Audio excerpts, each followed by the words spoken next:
വൈക്കം ശ്രീ മഹാദേവ ക്ഷേത്രത്തിലെ ഇന്ന് 32 കൈകളുള്ള ഭദ്രകാളി രൂപം വരച്ചിരിക്കുന്നു.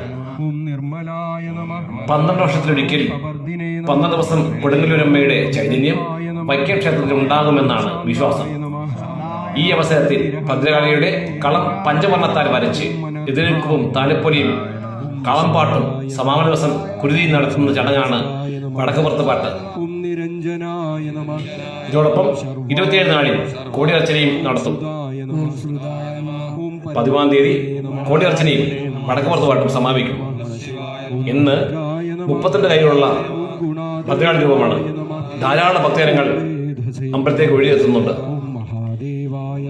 ക്ഷേത്രത്തിൽ നിന്ന് വരുന്നവർക്ക് വൈക്കം തവണക്കടവയിൽ ഇറങ്ങി വൈക്കത്തേക്കുള്ള ബോട്ടിൽ 6 രൂപ കൊടുത്താൽ വൈക്കത്തിറങ്ങി അവിടുന്ന് നടന്നോ ഓട്ടോറിക്ഷയിലോ വൈക്കത്തമ്പലത്തിൽ എത്താവുന്നതാണ്.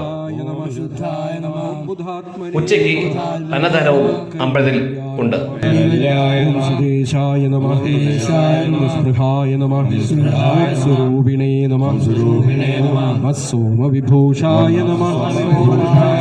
ഓം കാലായ നമഃ. ഓം അമിത തേജസേ നമഃ. അജരായ നമഃ. ഓം ജഗൽപിത്രേ നമഃ. ഓം ജനകായ നമഃ. പിനാകിനേ നമഃ. ഓം നിരാധാരായ നമഃ. ഓം സിംഹായ നമഃ. ഓം മായാതീതായ നമഃ. ഓം ബീജായ നമഃ. ഓം സർപ്പഭൂഷായ നമഃ. പശൂനാം പതയേ പുരന്ദരായ നമഃ. ഓം ഭദ്രായ നമഃ. ഓം പുരുഷായ നമഃ. ഓം മഹീയസേ നമഃ. ഓം മഹാസന്തോഷരൂപ നമഃ. ഓം മഹാത്മനേ നമഃ. ഓം കാമിനേ നമഃ. ഓം നീലകണ്ഠായ നമഃ. ഓം നിർമ്മലായ നമഃ. വൈക്കം ശ്രീ മഹാദേവ ക്ഷേത്രത്തിലെ ഇന്ന് 32 കൈകളുള്ള ഭദ്രകാളി രൂപം വരച്ചിരിക്കുന്നു. 12 വർഷത്തിലൊരിക്കൽ 12 ദിവസം കൊടുങ്ങല്ലൂരമ്മയുടെ ചൈതന്യം വൈക്കം ക്ഷേത്രത്തിൽ ഉണ്ടാകുമെന്നാണ് വിശ്വാസം.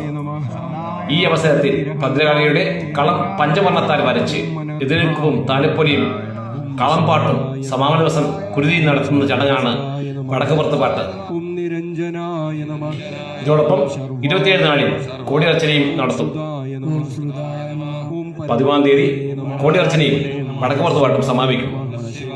ഇന്ന് 32 കൈകളുള്ള ഭദ്രകാളി രൂപമാണ്. ധാരാളം ഭക്തജനങ്ങൾ അമ്പലത്തേക്ക് ഒഴുകിയെത്തുന്നുണ്ട്.